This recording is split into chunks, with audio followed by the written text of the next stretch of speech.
Hi ಸ್ನೇಹಿತರೆ, ಹೇಗಿದ್ದೀರಾ? I hope ಪ್ರತಿಯೊಬ್ಬರು ಸೂಪರ್ ಆಗಿದ್ದೀರಾ, ಚೆನ್ನಾಗಿದ್ದೀರಾ ಅಂದ್ಕೊಂತೀನಿ. ತಾವೇನಾದ್ರೂ ಒಂದು ಕರ್ನಾಟಕದಲ್ಲೇ ಒಂದು ಒಳ್ಳೆಯ ಒಂದು ಜಾಬ್ ಅನ್ನ ಮಾಡಬೇಕು, ಅದರಲ್ಲೂ ತಮ್ಮ ಒಂದು ಡಿಸ್ಟಿಕ್ ನಲ್ಲೇ ಒಂದು ಜಾಬ್ ಅನ್ನ ಮಾಡಬೇಕು ಅಂದ್ಕೊಂಡಿದ್ರೆ ಇಲ್ಲಿ ಆಧಾರ್ ಆಪರೇಟರ್ ಅಥವಾ ಒಂದು ಸೂಪರ್ವೈಸರ್ ಮೇಲೆ ಸುಮಾರು 16 ಒಂದು ಡಿಸ್ಟಿಕ್ ನಲ್ಲಿ ಅಥವಾ ಒಂದು ಜಿಲ್ಲೆಯಲ್ಲಿ ಒಂದು ಡೀಟೇಲ್ ಆಗಿರುವಂತಹ ಒಂದು ವೇಕೆನ್ಸೀಸ್ ಗಳ ಒಂದು ನೋಟಿಫಿಕೇಶನ್ ಇಲ್ಲಿ ಒಂದು ರಿಲೀಸ್ ಅನ್ನೋದು ಮಾಡಿಬಿಟ್ಟಿದ್ದಾರೆ. ಸ್ನೇಹಿತರೆ, ಈ ಒಂದು ವೇಕೆನ್ಸೀಸ್ ಗಳ ಒಂದು ವಿಶೇಷತೆ ಏನಂದ್ರೆ ಇಲ್ಲಿ ಯಾವುದೇ ರೀತಿಯಂತಹ ಒಂದು ಎಕ್ಸಾಮಿನೇಷನ್ಸ್ ಅನ್ನ ಕೊಡ್ದಿರಾ ತಾವು ಡೈರೆಕ್ಟ್ ಆಗಿರುವಂತಹ ಒಂದು ಸೆಲೆಕ್ಷನ್ಸ್ ಅನ್ನ ತಾವು ಪಡ್ಕೋಬಹುದು. ಅಷ್ಟೇ ಅಲ್ಲ, ₹1 ಕೂಡ ತಾವು ಫೀಸ್ ಅನ್ನ ಪೇ ಅನ್ನ ಮಾಡಂಗಿಲ್ಲ. ಬಟ್ ಒಂದು ಕಂಡೀಷನ್ ಏನಂದ್ರೆ ಕನ್ನಡ ಭಾಷೆ ಓದುವುದಕ್ಕೂ ಬರೆಯುವುದಕ್ಕೂ ಕಡ್ಡಾಯವಾಗಿ ಬರಬೇಕು ಅಂತ ಒಂದು ಹೇಳಿದ್ದಾರೆ. ನಮ್ಮ ಒಂದು ಕರ್ನಾಟಕದಂತಹ ಒಂದು ಮೇಲ್ ಆಗಿರ್ಬೋದು, ಫಿಮೇಲ್ ಆಗಿರ್ಬೋದು, ಪ್ರತಿಯೊಬ್ಬರು ಇಲ್ಲಿ ಒಂದು ಅಪ್ಲೈ ಅನ್ನ ಮಾಡಬಹುದು. ತಾವೇನಾದ್ರೂ ಜಸ್ಟ್ ಒಂದು 10th ಆಗಿರ್ಬೋದು, 12th, ITI ಅಥವಾ ಒಂದು ಡಿಪ್ಲೊಮಾ ಸಹ ತಾವು ಕಂಪ್ಲೀಟ್ ಮಾಡ್ಕೊಂಡಿದ್ರೆ ತಾವು ಅಪ್ಲಿಕೇಶನ್ ತಾವು ಹಾಕಬಹುದು. ಬನ್ನಿ, ಇದರ ಒಂದು ಸ್ಕ್ರೀನ್ ಮೇಲೆ ನಾನು ತಮ್ಮನ್ನ ಕರ್ಕೊಂಡು ಹೋಗಿ ಇದರ ಒಂದು ಡೀಟೇಲ್ ಆಗಿರುವಂತಹ ಒಂದು ಇನ್ಫಾರ್ಮೇಶನ್ ಶೇರ್ ಅನ್ನ ಮಾಡುವ ಮೂಲಕ ಯಾವ ರೀತಿ ಆನ್ಲೈನ್ ಮುಖಾಂತರ ಅಪ್ಲಿಕೇಶನ್ ಹಾಕೋದು ಎಂಬುದರ ಬಗ್ಗೆ ಕೂಡ ಇಲ್ಲಿ ಒಂದು ಇನ್ಫಾರ್ಮೇಶನ್ ಶೇರ್ ಅನ್ನ ಮಾಡ್ತೀನಿ. ಆದಷ್ಟು ಪ್ರತಿಯೊಬ್ಬರು ವಿಡಿಯೋ ತಾವು ಕೊನೆ ತನಕ ನೋಡ್ತಾ ಅರ್ಥ ಅನ್ನ ಮಾಡಿಕೊಂಡು ತಾವು ಅಪ್ಲೈ ಅನ್ನ ಮಾಡ್ತಾ ತಮ್ಮ ಒಂದು ಫ್ರೆಂಡ್ ಸರ್ಕಲ್ ಅಲ್ಲಿ ತಾವು ಶೇರ್ ಅನ್ನ ಮಾಡೋದನ್ನ ತಾವು ಮರಿಲೇಬೇಡಿ. ಈ ಒಂದು ಸ್ಕ್ರೀನ್ ಮೇಲೆ ತಾವು ಗಮನಿಸಬಹುದು, ಇದರ ಒಂದು ಡೈರೆಕ್ಟ್ ಆಗಿರುವಂತಹ ಒಂದು ವೆಬ್ಸೈಟ್ ಅನ್ನ ನಾನು ಇಲ್ಲಿ ಒಂದು ಓಪನ್ ಅನ್ನ ಮಾಡ್ಕೊಂಡಿದ್ದೀನಿ. ಮೊದಲನೇದಾಗಿ ನಮ್ಮ ಒಂದು ಕರ್ನಾಟಕ ಒಂದು ಸ್ಟೇಟ್ ಬಗ್ಗೆ ಮಾತಾಡೋಕೆ ಹೋದ್ರೆ ತಾವು ಪಕ್ಕದಲ್ಲೇ ಒಂದು ಡಿಸ್ಟ್ರಿಕ್ಟ್ಸ್ ಅನ್ನ ತಾವು ಗಮನಿಸಬಹುದು. ಸುಮಾರು ಒಂದಲ್ಲ ಎರಡಲ್ಲ 13 ಒಂದು ಡಿಸ್ಟ್ರಿಕ್ಟ್ ನಿಂದ ಈ ಒಂದು ನೋಟಿಫಿಕೇಶನ್ ರಿಲೀಸ್ ಅನ್ನ ಮಾಡಿಬಿಟ್ಟಿದ್ದಾರೆ. ಓಕೆನಾ, ತಾವು ಯಾವ ಒಂದು ಡಿಸ್ಟ್ರಿಕ್ಟ್ ಗೆ ಅಪ್ಲಿಕೇಶನ್ ಹಾಕೋದಕ್ಕೆ ಇಂಟ್ರೆಸ್ಟೆಡ್ ಆಗಿದ್ದೀರಿ, ಸಿಂಪಲ್ ಆಗಿ ಆ ಒಂದು ಡಿಸ್ಟ್ರಿಕ್ಟ್ ನ ತಾವು ಸೆಲೆಕ್ಟ್ ಅನ್ನ ಮಾಡಿಕೊಂಡು ತಾವು ಅಪ್ಲೈ ಅನ್ನ ಮಾಡಬಹುದು. ಅಪ್ಲಿಕೇಶನ್ ಹಾಕೋದು ಎಂಬುದರ ಬಗ್ಗೆ ವಿಡಿಯೋ ಕೊನೆಯಲ್ಲಿ ನಾನು ತಿಳಿಸ್ತೀನಿ. ಬಟ್ ಇದರ ಒಂದು ಮುಂಚೆ ಇದರ ಒಂದು ಕಂಪ್ಲೀಟ್ ಆಗಿರುವಂತಹ ಒಂದು ಬೇಸಿಕ್ ಇನ್ಫಾರ್ಮೇಶನ್ ಶೇರ್ ಅನ್ನ ಮಾಡಿಬಿಡ್ತೀನಿ. ಮೊದಲನೇದಾಗಿ ಈ ಒಂದು ವೇಕೆನ್ಸೀಸ್ ಗಳಿಗೆ ಅಪ್ಲಿಕೇಶನ್ ಹಾಕುವುದಕ್ಕೆ ಇದರ ಒಂದು ಇಂಪಾರ್ಟೆಂಟ್ ಆಗಿರುವಂತಹ ಒಂದು ಡೇಟ್ ಗಳ ಬಗ್ಗೆ ನಾವು ಗಮನವನ್ನು ಕೊಟ್ಟಾಗ ಇದರ ಒಂದು ಸ್ಟಾರ್ಟಿಂಗ್ ಡೇಟ್ ಆಲ್ರೆಡಿ ಅನೌನ್ಸ್ಮೆಂಟ್ ಅನ್ನೋದು ಮಾಡಿಬಿಟ್ಟಿದ್ದಾರೆ. ಓಕೆನಾ, ಅಪ್ಲೈ ಅನ್ನೋದು ಮಾಡೋದಕ್ಕೆ. ಮತ್ತು ಲಾಸ್ಟ್ ಡೇಟ್ ಬಗ್ಗೆ ಮಾತಾಡೋಕೆ ಹೋದ್ರೆ ನಾಳೆ ತಿಂಗಳು 10ನೇ ತಾರೀಕು ಇದರ ಒಂದು ಲಾಸ್ಟ್ ಮತ್ತು ಫೈನಲ್ ಆಗಿರುವಂತಹ ಒಂದು ಡೇಟ್ ಅನೌನ್ಸ್ಮೆಂಟ್ ಅನ್ನೋದು ಮಾಡಿಬಿಟ್ಟಿದ್ದಾರೆ. ಈ ಒಂದು ವಿಡಿಯೋ ತಾವು ಕೊನೆ ತನಕ ನೋಡಿದ ನಂತರ ತಾವು ಯಾವ ಒಂದು ಡಿಸ್ಟ್ರಿಕ್ಟ್ ಗೆ ಅಪ್ಲಿಕೇಶನ್ ಹಾಕಬೇಕು ಅನ್ಕೊಂಡಿದ್ದೀರಿ, ಈ ಒಂದು ನಾಳೆ ತಿಂಗಳು 10ನೇ ತಾರೀಕಿನ ಒಂದು ಒಳಗಡೆ ತಾವು ಅಪ್ಲಿಕೇಶನ್ ತಾವು ಹಾಕಬೇಕಾಗಿರುತ್ತೆ. ಫೀಸ್ ಪೇಮೆಂಟ್ ಬಗ್ಗೆ ಮಾತಾಡೋಕೆ ಹೋದ್ರೆ ನಾನು ಮೊದಲೇ ಹೇಳಿದ್ದೀನಿ, ತಾವು ₹1 ಕೂಡ ತಾವು ಇಲ್ಲಿ ಒಂದು ಫೀಸ್ ಪೇಮೆಂಟ್ ಅನ್ನೋದು ಪೇ ಅನ್ನ ಮಾಡಂಗಿಲ್ಲ. ಓಕೆನಾ, ಒಂದು ಒಳ್ಳೆಯ ಅವಕಾಶ, ಮೇಲ್ ಮತ್ತು ಫಿಮೇಲ್ ಕೂಡ ಇಲ್ಲಿ ಒಂದು ಅಪ್ಲಿಕೇಶನ್ ತಾವು ಹಾಕೊಳ್ಳಿ. ಎಕ್ಸಾಮ್ ಬಗ್ಗೆ ಮಾತಾಡೋಕೆ ಹೋದ್ರೆ ದೇರ್ ಇಸ್ ನೋ ಎಕ್ಸಾಮ್. ಹೌದು, ಖಂಡಿತವಾಗಿ 100% ಇಲ್ಲಿ ಯಾವುದೇ ರೀತಿಯಂತಹ ಒಂದು ಎಕ್ಸಾಮಿನೇಷನ್ಸ್ ಅನ್ನೋದು ನಡೆಯುವುದಿಲ್ಲ. ಇದರ ಒಂದು ಬದಲಾಗಿ ಒಂದು ಡೈರೆಕ್ಟ್ ಆಗಿರುವಂತಹ ಒಂದು ಸೆಲೆಕ್ಷನ್ಸ್ ಮುಖಾಂತರ ತಮ್ಮನ್ನ ಇಲ್ಲಿ ಒಂದು ಮಾಡ್ಕೊಂತಾರೆ. ಎಲಿಜಿಬಿಲಿಟಿ ಡೀಟೇಲ್ಸ್ ಅಥವಾ ಒಂದು ಅರ್ಹತೆ ಬಗ್ಗೆ ನಾವು ಇಲ್ಲಿ ಒಂದು ಗಮನವನ್ನು ಕೊಟ್ಟಾಗ ತಾವೇನಾದ್ರೂ ಒಂದು 12th ಪಾಸ್ ಅನ್ನ ಕಂಪ್ಲೀಟ್ ಅನ್ನ ಮಾಡ್ಕೊಂಡಿದ್ರು ತಾವು ಅಪ್ಲೈ ಮಾಡಬಹುದು. ಇದರ ಒಂದು ಜೊತೆಗೆ ಏನಾದ್ರೂ 10th ನ ಒಂದು ಜೊತೆಗೆ ತಾವೇನಾದ್ರೂ ಒಂದು ITI ಅನ್ನ ಕಂಪ್ಲೀಟ್ ಅನ್ನ ಮಾಡ್ಕೊಂಡಿದ್ರೆ ಅಥವಾ ಒಂದು 10th ನ ಜೊತೆಗೆ ಡಿಪ್ಲೊಮಾ ಏನಾದ್ರೂ ಒಂದು ಕಂಪ್ಲೀಟ್ ಅನ್ನ ಮಾಡ್ಕೊಂಡಿದ್ರು ಕೂಡ ತಾವು ಅಪ್ಲಿಕೇಶನ್ ಇಲ್ಲಿ ಒಂದು ಹಾಕಬಹುದು. ಓಕೆನಾ, ಕ್ವಾಲಿಫಿಕೇಶನ್ ಇಲ್ಲಿ ಕನ್ಫ್ಯೂಷನ್ಸ್ ಅನ್ನ ತಾವು ಮಾಡ್ಕೋಬೇಡಿ. ಓಕೆನಾ, ಇಲ್ಲಿ ಯಾವ ಒಂದು ಪೋಸ್ಟ್ ಮೇಲೆ ರಿಲೀಸ್ ಅನ್ನ ಮಾಡಿದ್ದಾರೆ ಅಂದ್ರೆ ಇಲ್ಲಿ ಒಂದು ಆಧಾರ್ ಸೂಪರ್ವೈಸರ್ ಅಥವಾ ಒಂದು ಆಪರೇಟರ್ ಮೇಲೆ ಇಲ್ಲಿ ಒಂದು ವೇಕೆನ್ಸಿಯನ್ನ ರಿಲೀಸ್ ಅನ್ನ ಮಾಡಿದ್ದಾರೆ. ಆಲ್ಮೋಸ್ಟ್ ನಾನು ಏನೋ ಒಂದು 2 ಅಥವಾ ಒಂದು 3 ಬಾರಿ ಇದೇ ಒಂದು ವೇಕೆನ್ಸಿ ಬಗ್ಗೆ ನಾನು ಅಪ್ಡೇಟ್ ಅನ್ನ ಕೊಟ್ಟಿದ್ದೆ. ಓಕೆನಾ, ಮತ್ತೇನು ಕೂಡ ಈ ಒಂದು ವೇಕೆನ್ಸಿಯ ಬಗ್ಗೆ ಒಂದು ನೋಟಿಫಿಕೇಶನ್ ರಿಲೀಸ್ ಮಾಡಿರುವಂತಹ ಒಂದು ಕಾರಣದಿಂದಾಗಿ ಮತ್ತೆ ಇನ್ಫಾರ್ಮೇಶನ್ ಕೊಡ್ತಿದ್ದೀನಿ. ಸಿಂಪಲ್ ಆಗಿ ತಮ್ಮ ಒಂದು ವರ್ಕ್ ಏನಿರುತ್ತೆ ಅಂದ್ರೆ ತಮ್ಮ ಒಂದು ಟೌನ್ ಅಲ್ಲಿ ಆಗಿರ್ಬೋದು, ತಮ್ಮ ಒಂದು ಅಕ್ಕಪಕ್ಕದಲ್ಲಿ ಒಂದು ಆಧಾರ್ ಅಪ್ಡೇಟ್ ಸೆಂಟರ್ ಇರುತ್ತೆ.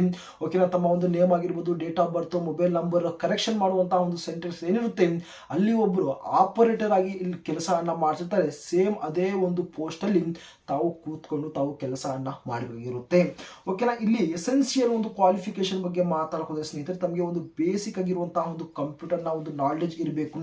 ಬೇಸಿಕ್ ನಾಲೆಡ್ಜ್ ಅಂದ್ರೆ ತಮಗೆ ಒಂದು MS ವರ್ಡ್ ಆಗಿರ್ಬೋದು, MS ಎಕ್ಸೆಲ್ ಆಗಿರ್ಬೋದು, ಇಂಟರ್ನೆಟ್ ಯೂಸ್ ಮಾಡುವಂತಹ ಒಂದು ರೀತಿ ಆಗಿರ್ಬೋದು, ಸಿಸ್ಟಮ್ ಯಾವ ರೀತಿ ಆಪರೇಟ್ ಅನ್ನ ಮಾಡ್ತೀವಿ ಎಂಬುದರ ಬಗ್ಗೆ ತಮಗೆ ನಾಲೆಡ್ಜ್ ಇದ್ರೆ ತಾವು ಅಪ್ಲೈ ಮಾಡಬಹುದು. ಅದರ ಒಂದು ಜೊತೆಗೆ ಲೋಕಲ್ ಲ್ಯಾಂಗ್ವೇಜ್ ಬಗ್ಗೆ ಕೂಡ ತಮಗೆ ಇಲ್ಲಿ ಒಂದು ಗೊತ್ತಿರಬೇಕು. ಅದರ ಒಂದು ಕನ್ನಡ ಭಾಷೆ ಓದೋದು, ಬರೆಯೋದು, ಮಾತಾಡೋದು ಕಡ್ಡಾಯವಾಗಿ ತಮಗೆ ಬಂದ್ರೆ ಮಾತ್ರ ತಾವು ಅಪ್ಲಿಕೇಶನ್ ತಾವು ಹಾಕಬಹುದು. ಓಕೆನಾ, ಒಂದು ಏನಂದ್ರೆ ಸ್ನೇಹಿತರೆ, ಇಲ್ಲಿ ಈ ಒಂದು ವೇಕೆನ್ಸೀಸ್ ಗಳಿಗೆ ತಾವು ಅಪ್ಲಿಕೇಶನ್ ಹಾಕಬೇಕು ಅಂದ್ಕೊಂಡಿದ್ರೆ ತಮ್ಮ ಬಳಿ ಆಧಾರ್ ಸೂಪರ್ವೈಸರ್ ಒಂದು ಸರ್ಟಿಫಿಕೇಟ್ ಇರಬೇಕು. ನಮ್ಮ ಬಳಿ ಆಧಾರ್ ಸರ್ಟಿಫಿಕೇಟ್ ಇಲ್ಲ, ನಾವು ಯಾವ ರೀತಿ ಪಡ್ಕೊಳ್ಳೋದು ಎಂಬುದರ ಬಗ್ಗೆನೂ ಕೂಡ ಇದೇ ಒಂದು ವಿಡಿಯೋದಲ್ಲಿ ಶೇರ್ ಅನ್ನ ಮಾಡ್ತೀನಿ. ಇದ್ರ ಬಗ್ಗೆ ಮಾತಾಡಕ್ ಹೋದ್ರೆ 20 ರಿಂದ 25 ಸಾವಿರ ಏನೋ ಒಂದು ಸ್ಯಾಲರಿಯನ್ನ ಪಡ್ಕೋಬಹುದು ಪ್ರತಿ ಒಂದು ತಿಂಗಳು. ಇದರ ಜೊತೆಗೆ ಇನ್ಸೆಂಟಿವ್ಸ್ ಸಹ ತಾವು ಇಲ್ಲಿ ಪಡ್ಕೋಬಹುದು. ಅಂದ್ರೆ ತಾವು ಎಷ್ಟು ಒಂದು ಕೆಲಸವನ್ನ ಮಾಡ್ತೀರಾ ಅಷ್ಟು ಒಂದು ಒಳ್ಳೆಯ ಒಂದು ಸ್ಯಾಲರಿಯನ್ನು ತಾವು ಇಲ್ಲಿ ಪಡ್ಕೋಬಹುದು. ಏಜ್ ಲಿಮಿಟ್ ಬಗ್ಗೆ ಮಾತಾಡಕ್ ಹೋದ್ರೆ ಮಿನಿಮಮ್ ಆಗಿರುವಂತಹ ಒಂದು ಏಜ್ 18 ವರ್ಷ ಮತ್ತು ಮ್ಯಾಕ್ಸಿಮಮ್ ಆಗಿರುವಂತಹ ಒಂದು ಏಜ್ ಇಲ್ಲಿ ಮೆನ್ಷನ್ ಮಾಡಿಲ್ಲ. ಓಕೆನಾ, ತಮ್ಗೇನಾದ್ರೂ ಒಂದು 30 ಆಗಿರ್ಬೋದು 40 ಆಗಿರುವ ವರ್ಷ ಆಗಿದ್ರು ಕೂಡ ಪ್ರತಿಯೊಬ್ಬ ಒಂದು ಕ್ಯಾಂಡಿಡೇಟ್ ಕೂಡ ಇಲ್ಲಿ ಒಂದು ಅಪ್ಲಿಕೇಶನ್ ಹಾಕಬಹುದು. ಇಷ್ಟು ಒಂದು ಬೇಸಿಕ್ ಆಗಿರುವಂತಹ ಒಂದು ಇನ್ಫಾರ್ಮೇಶನ್. ಆದ್ರೆ ಈಗ ಯಾವ ರೀತಿ ಇಲ್ಲಿ ಒಂದು ಸೆಲೆಕ್ಷನ್ಸ್ ಅನ್ನ ಮಾಡ್ಕೊಂತಾರೆ, ಒಂದು ಆಯ್ಕೆಯ ಒಂದು ವಿಧಾನದ ಕಡೆ ನಾವು ಇಲ್ಲಿ ಒಂದು ಗಮನವನ್ನು ಕೊಟ್ಟಾಗ ಸ್ನೇಹಿತರೆ, ತಾವು ಇದೇ ಒಂದು ಸ್ಕ್ರೀನ್ ಮೇಲೆ ತಾವು ಗಮನಿಸಬಹುದು. Selection will be based on computer test. ಕೇವಲ ಒಂದು ಕಂಪ್ಯೂಟರ್ ಟೆಸ್ಟ್ ನ ಒಂದು ಆಧಾರದ ಮೇಲೆ ತಮ್ಮ ಒಂದು ಸೆಲೆಕ್ಷನ್ಸ್ ಅನ್ನೋದು ಮಾಡ್ಕೊಂಡು ಬಿಡ್ತಾರೆ. ಓಕೆನಾ, short listed candidate will go for language test. ಅದರಲ್ಲೂ ಒಂದು ಲೋಕಲ್ ಲ್ಯಾಂಗ್ವೇಜ್ ಟೆಸ್ಟ್ ಗೆ ತಾವು ಅಲ್ಲಿ ಹೋಗಬೇಕಾಗಿರುತ್ತೆ. ಓಕೆನಾ, ಕಂಪ್ಯೂಟರ್ ಟೆಸ್ಟ್ ನಲ್ಲಿ ತಾವೇನಾದ್ರೂ ಒಂದು ಕ್ವಾಲಿಫೈ ಆದ್ರೆ ತಾವು ಏನೋ ಒಂದು ಲೋಕಲ್ ಲ್ಯಾಂಗ್ವೇಜ್ ಟೆಸ್ಟ್ ಗೆ ತಾವು ಹೋಗಬೇಕಾಗಿರುತ್ತೆ. ಕನ್ನಡ ಭಾಷೆ ಬಗ್ಗೆ ತಾವು ಏನೋ ಒಂದು ಟೆಸ್ಟ್ ಗೆ ಹೋಗಬೇಕಾಗಿರುತ್ತೆ. ಇದರಲ್ಲಿ ತಾವು ಕ್ವಾಲಿಫೈ ಆದ್ರೆ ಫೈನಲ್ ಆಗಿ ತಾವು ಇಲ್ಲಿ ಒಂದು ಸೆಲೆಕ್ಷನ್ಸ್ ಅನ್ನೋದು ತಾವು ಇಲ್ಲಿ ಪಡ್ಕೋಬಹುದು. ಓಕೆನಾ, ಈ ಒಂದು ವೇಕೆನ್ಸೀಸ್ ಗಳಿಗೆ ತಾವು ಅಪ್ಲಿಕೇಶನ್ ಹಾಕುವುದಕ್ಕೆ ತಮ್ಮ ಬಳಿ ಆಧಾರ್ ಸೂಪರ್ವೈಸರ್ ಒಂದು ಸರ್ಟಿಫಿಕೇಟ್ ಇರಬೇಕು ಅಂತ ನಾನು ಹೇಳಿದ್ದೆ. ಆ ಒಂದು ಸರ್ಟಿಫಿಕೇಟ್ ಯಾರ ಬಳಿ ಇದೆಯೋ ಆರಾಮ್ಸೆ ತಾವು ಅಪ್ಲಿಕೇಶನ್ ಹಾಕಿ. ಸಪೋಸ್ ನಿಮ್ಮ ಬಳಿ ಆಧಾರ್ ಸರ್ಟಿಫಿಕೇಟ್ ಇಲ್ಲ ಅಂದ್ರೆ ತಾವು ಇಲ್ಲಿ ಒಂದು ಎಕ್ಸಾಮಿನೇಷನ್ಸ್ ಅನ್ನ ತಾವು ಇಲ್ಲಿ ಒಂದು ಕೊಡಬೇಕಾಗಿರುತ್ತೆ. ಬಟ್ ಸಿಂಪಲ್ ಆಗಿ ಈ ಒಂದು ಎಕ್ಸಾಮಿನೇಷನ್ಸ್ ಅಲ್ಲಿ 55% ಮಾರ್ಕ್ಸ್ ಮಾತ್ರ ತಾವು ತಂದ್ರೆ ಆರಾಮ್ಸಾಗಿ ತಾವು ಕ್ವಾಲಿಫೈ ಆಗಬಹುದು ಮತ್ತು ಈ ಒಂದು ಸರ್ಟಿಫಿಕೇಟ್ ಅನ್ನ ತಾವು ಪಡ್ಕೋಬಹುದು. ಒಂದು ಎಕ್ಸಾಮ್ ನ ಒಂದು ಸಬ್ಜೆಕ್ಟ್ ಬಗ್ಗೆ ಮಾತಾಡೋದು ಜನರಲ್ ಆಪ್ಟಿಟ್ಯೂಡ್ ಗೆ 25 ಕ್ವಶನ್ಸ್ ಬರುತ್ತೆ. ಓಕೆನಾ, ಬೇಸಿಕ್ ನ ಒಂದು ಕಂಪ್ಯೂಟರ್ ನಾಲೆಜ್ ಗೆ 25 ಕ್ವಶನ್ಸ್ ಬರುತ್ತೆ. ನಂತರ UIDAI ಒಂದು ಆಧಾರ್ ನ ಒಂದು ಗೈಡ್ಲೈನ್ಸ್ ಬಗ್ಗೆ 25 ಕ್ವಶನ್ಸ್ ಬರುತ್ತೆ. ಸುಮಾರು 75 ಒಂದು ಕ್ವಶನ್ಸ್ ಕೊಟ್ಟಿರ್ತಾರೆ. ಒಂದು ಸುಮಾರು 90 ನಿಮಿಷ ಒಂದು ಟೈಮ್ ಅನ್ನ ಕೊಟ್ಟಿರ್ತಾರೆ. ಈ ಒಂದು ಟೈಮ್ ನ ಒಂದು ಒಳಗಡೆ ತಾವೇನೋ ಒಂದು ಎಕ್ಸಾಮಿನೇಷನ್ಸ್ ಅನ್ನ ತಾವು ಕೊಟ್ಟು ಬರಬೇಕಾಗಿರುತ್ತೆ. ಏನು ಸಿಂಪಲ್ ಆಗಿ MCQs ಕ್ವಶನ್ಸ್ ಇರುತ್ತೆ, ಮಲ್ಟಿಪಲ್ ಚಾಯ್ಸ್ ನ ಒಂದು ಕ್ವಶನ್ಸ್ ಇರುತ್ತೆ. ಒಂದು ಕ್ವಶನ್ಸ್ ಅನ್ನ ಕೊಟ್ಟಿರ್ತಾರೆ, 4 ಆಪ್ಷನ್ಸ್ ಅನ್ನ ಕೊಟ್ಟಿರ್ತಾರೆ. ಅದಕ್ಕನ್ನ ಮಾಡಿ ಮಾತ್ರ ತಾವು ಬರಬೇಕಾಗಿರುತ್ತೆ. 55% ಮಾರ್ಕ್ಸ್ ಮಾತ್ರ ತಾವು ಇಲ್ಲಿ ಒಂದು ತರಬೇಕಾಗಿರುತ್ತೆ. ಆಫ್ಟರ್ ತಾವೇನಾದ್ರೂ ಈ ಒಂದು ಎಕ್ಸಾಮಿನೇಷನ್ಸ್ ಅನ್ನ ಕ್ವಾಲಿಫೈ ಮಾಡಿದ ನಂತರ ಸುಮಾರು 3 ಅಥವಾ ಒಂದು 5 ದಿನದ ಒಳಗಡೆ ತಾವೇನು ಈ ಒಂದು ಆಧಾರ್ ಸೂಪರ್ವೈಸರ್ ನ ಒಂದು ಸರ್ಟಿಫಿಕೇಟ್ ಅನ್ನ ತಾವು ಪಡ್ಕೋಬಹುದು. ಈಗ ಈ ಒಂದು ಎಕ್ಸಾಮಿನೇಷನ್ಸ್ ಅನ್ನ ಬರೆಯುವುದಕ್ಕೆ ತಾವು ಫಸ್ಟ್ ಅಟೆಂಪ್ಟ್ ಬಗ್ಗೆ ತಾವು ಫೀಸ್ ಅನ್ನ ಗಮನಿಸಬಹುದು. 510 ರೂಪಾಯಿ ತಾವು ಫೀಸ್ ಅನ್ನ ಪೇ ಅನ್ನ ಮಾಡಬೇಕಾಗಿರುತ್ತೆ. ಏನಾದ್ರೂ ಫಸ್ಟ್ ಅಟೆಂಪ್ಟ್ ಅಲ್ಲಿ ತಾವೇನಾದ್ರೂ ಒಂದು ಫೇಲ್ ಆದ್ರೆ ಸೆಕೆಂಡ್ ಅಟೆಂಪ್ಟ್ ಅಥವಾ ಒಂದು ರೀಟೆಸ್ಟ್ ನಲ್ಲಿ ಸುಮಾರು 250 ರೂಪಾಯಿ ಮಾತ್ರ ತಾವು ಪೇ ಅನ್ನ ಮಾಡಿ ಸೆಕೆಂಡ್ ಅಟೆಂಪ್ಟ್ ಸಹ ತಾವೇನು ಒಂದು ಎಕ್ಸಾಮ್ ಅನ್ನ ಕ್ವಾಲಿಫೈ ಅನ್ನ ತಾವು ಮಾಡ್ಕೋಬಹುದು. ಗಮನವಿರಲಿ, ಈ ಒಂದು ಆಧಾರ್ ಆಪರೇಟರ್ ನ ಒಂದು ವೇಕೆನ್ಸಿಗೆ ಎಕ್ಸಾಮಿನೇಷನ್ಸ್ ಇರುವುದಿಲ್ಲ. ಇದರ ಒಂದು ಬದಲಾಗಿ ಆಧಾರ್ ಸೂಪರ್ವೈಸರ್ ಸರ್ಟಿಫಿಕೇಟ್ ಅನ್ನ ಪಡ್ಕೊಳ್ಳೋಕೆ ಮಾತ್ರ ಈ ಒಂದು ಫೀಸ್ ಅನ್ನ ತಾವು ಪೇ ಅನ್ನ ಮಾಡಬೇಕಾಗಿರುತ್ತೆ. ಈಗ ನಮ್ಮ ಒಂದು ಕರ್ನಾಟಕದಲ್ಲಿ ಯಾವ ಯಾವ ಒಂದು ಡಿಸ್ಟಿಕ್ ನಲ್ಲಿ ಯಾವ ಯಾವ ಒಂದು ಜಿಲ್ಲೆಯಲ್ಲಿ ಈ ಒಂದು ವೇಕೆನ್ಸೀಸ್ ಗಳನ್ನ ರಿಲೀಸ್ ಅನ್ನ ಮಾಡಿದ್ದಾರೆ ಎಂಬುದರ ಬಗ್ಗೆ ಒಂದು ಸಲ ತಾವು ಈ ಒಂದು ಸ್ಕ್ರೀನ್ ಮೇಲೆ ತಾವು ಗಮನಿಸಬಹುದು. 16 ಒಂದು ಡಿಸ್ಟಿಕ್ ನಲ್ಲಿ ಈ ಒಂದು ವೇಕೆನ್ಸೀಸ್ ಗಳನ್ನ ರಿಲೀಸ್ ಅನ್ನ ಮಾಡಿದ್ದಾರೆ. ಒಂದು ಲೊಕೇಶನ್ ಗಮನಿಸಬಹುದು, ಬ್ಯಾಂಗ್ಳೂರ್ ರೂರಲ್ ಆಗಿರ್ಬೋದು, ಬೀದರ್, ಚಿಕ್ಕಬಳ್ಳಾಪುರ, ಗದಗ್, ಹಾಸನ್, ಬೀದರ್, ಹಾವೇರಿ, ಕೋಲಾರ, ಮಂಡ್ಯ, ಉಡುಪಿ, ಉತ್ತರ ಕನ್ನಡ ಮತ್ತು ಯಾದಗಿರಿ, ಬಾಗಲಕೋಟೆ, ವಿಜಯಪುರ, ಬೆಳಗಾವಿ ಮತ್ತು ಚಿತ್ರದುರ್ಗ ಈ ಸುಮಾರು 16 ಒಂದು ಡಿಸ್ಟಿಕ್ಸ್ ನಲ್ಲಿ ಈ ಒಂದು ಆಧಾರ್ ಆಪರೇಟರ್ ನ ಒಂದು ವೇಕೆನ್ಸಿ ಅನ್ನೋದು ಇಲ್ಲಿ ಒಂದು ರಿಲೀಸ್ ಅನ್ನೋದು ಮಾಡಿಬಿಟ್ಟಿದ್ದಾರೆ. ತಾವೇನಾದ್ರೂ ಈ ಒಂದು ಡಿಸ್ಟಿಕ್ ನಲ್ಲಿ ಇದ್ರೆ ಆರಾಮ್ಸೆ ತಾವು ವೇಕೆನ್ಸಿಗಳನ್ನ ತಾವು ಅಪ್ಲಿಕೇಶನ್ ಹಾಕಬಹುದು. ಒಂದು ಡಿಸ್ಟಿಕ್ ಗೆ ಅಂತ ಅಲ್ಲ, ತಾವು ಯಾವುದಾದ್ರೂ ಒಂದು ಡಿಸ್ಟಿಕ್ ಗೆ ತಾವು ಅಪ್ಲಿಕೇಶನ್ ತಾವು ಇಲ್ಲಿ ಒಂದು ಹಾಕೋಬಹುದು. ಯಾವ ರೀತಿ ಆನ್ಲೈನ್ ಮುಖಾಂತರ ಒಂದು ಅಪ್ಲಿಕೇಶನ್ ಹಾಕೋದು ಎಂಬುದರ ಬಗ್ಗೆ ಇಲ್ಲಿ ತಿಳಿಸ್ಬಿಡ್ತೀನಿ.